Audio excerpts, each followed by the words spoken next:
Hello friends, Kanishka academy में आप सभी का स्वागत है। कल के वीडियो में हमने पार्ट एबीसी के आधार पर राज्यों के गठन के बैकग्राउंड को जाना और हमने ये जाना कि वर्ष 1947 में मध्य प्रदेश नाम से कोई भी ऐसा राज्य गठित नहीं हुआ था। मध्य प्रदेश राज्य का गठन उस समय की रियासतों को मिलाकर पार्ट एबीसी के आधार पर किया गया था। आज के वीडियो में हम पार्ट एबीसी स्टेट्स की चर्चा करेंगे जो कि वर्तमान मध्य प्रदेश में शामिल हैं। तो आइए स्टार्ट करते हैं। Part A, central provision and Brar.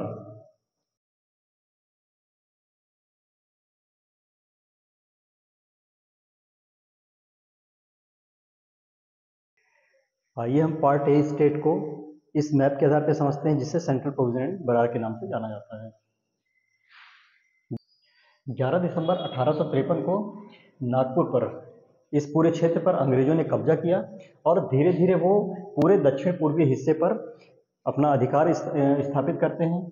उसके बाद 2 नवंबर 1861 को प्रशासनिक सुविधा के आधार पर सेंट्रल प्रोविजन का गठन किया जाता है।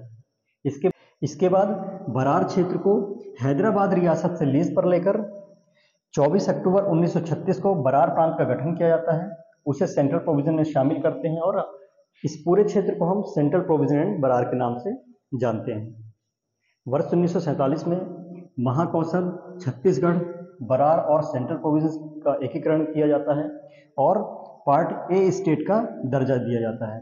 इसकी संयुक्त राजधानी नागपुर को बनाया जाता है। इसमें 5 संभाग और 22 जिले जो कि प्रशासनिक सुविधा के आधार पर विभाजित किए जाते हैं।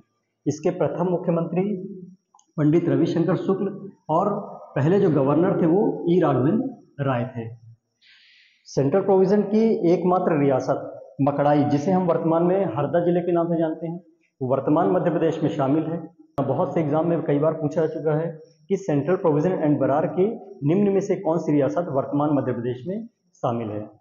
इसके बाद हम पार्ट बी स्टेट को समझते हैं जिसे हम मध्य भारत के नाम से जानते हैं। सिंधिया, होलकर और पवार रियासतों को मिलाकर कुल 26 रियासतें थीं जिनका 28 मई 1948 को एकीकरण किया गया और मध्य भारत का निर्माण किया गया, जिसे पार्ट बी स्टेट में शामिल किया गया। इसे हम मालवा यूनियन के नाम से भी जानते हैं। इसकी 2 राजधानियां थीं, ग्वालियर और इंदौर। इसके पीछे कंडीशन ये थी कि सिंधिया और होलकर ये दोनों काफ़ी पावरफुल रियासतें थीं। दोनों में आपसी तालमेल ना होने की वजह से 6 महीने के लिए ग्वालियर को राजधानी बनाया गया और 6 महीने के लिए इंदौर को राजधानी बनाया गया। तो हम शीतकालीन राजधानी ग्वालियर को जानते हैं और ग्रीष्मकालीन राजधानी इंदौर को जानते हैं। मध्य भारत के पहले जो सीएम थे वो लीलाधर जोशी थे और पहले गवर्नर तखतमल जैन को बनाया जाता है। यहाँ से एक बहुत ही अच्छा क्वेश्चन निकलकर सामने आता है एग्जाम में। वर्ष 1956 में मध्य प्रदेश के पुनर्गठन के समय मध्य भारत के सीएम कौन थे? उस समय पे तखतमल जैन को मध्य भारत का सीएम बनाया गया था।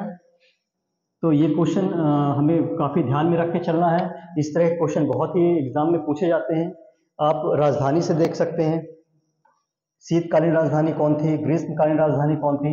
इस तरह के क्वेश्चन काफ़ी एग्जाम में पूछे जाते हैं।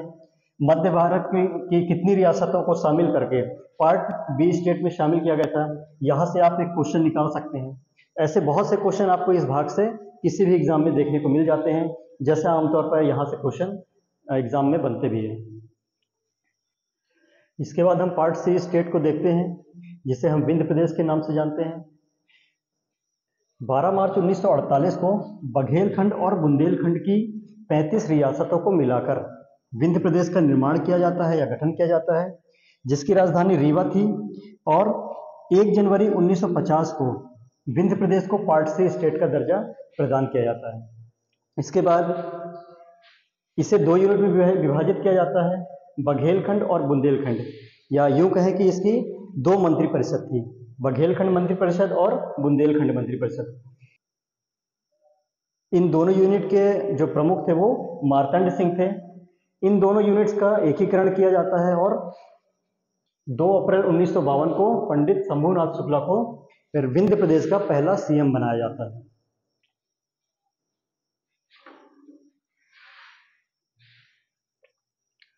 इसके बाद हम भोपाल राज्य को देखते हैं जो कि पार्ट सी स्टेट का दर्जा प्राप्त था। भोपाल राज्य मध्य प्रदेश का एकमात्र ऐसा राज्य था जिसके शासक नवाब हमीदुल्ला खान, जो कि ऐसा चाहते थे कि भोपाल राज्य भारत में शामिल ना हो, यह एक स्वतंत्र देश का निर्माण करना चाहते थे, परंतु कुछ राजनीतिक दबाव के कारण 1 जून 1949 को भोपाल राज्य भारत में शामिल होता है और इसे पार्ट सी स्टेट का दर्जा दिया जाता है। इसके 2 जिले बनाए जाते हैं, एक भोपाल और एक सीहोर, और कुल इन दोनों जिलों की 14 तहसीलें विभाजित होती हैं। 1952 में डॉक्टर शंकर दयाल शर्मा भोपाल राज्य के पहले सीएम बनाए जाते हैं। वर्ष 1947 से लेकर 23 अक्टूबर 1956 तक Madhya Pradesh part ABC states के रूप में विभाजित था। 1 नवंबर 1956 को मध्य प्रदेश का पुनर्गठन किया जाता है, भाषाई आधार पर बनाए जाते हैं प्रशासनिक सुविधा की दृष्टि से, और राजधानी भोपाल को बनाया जाता है।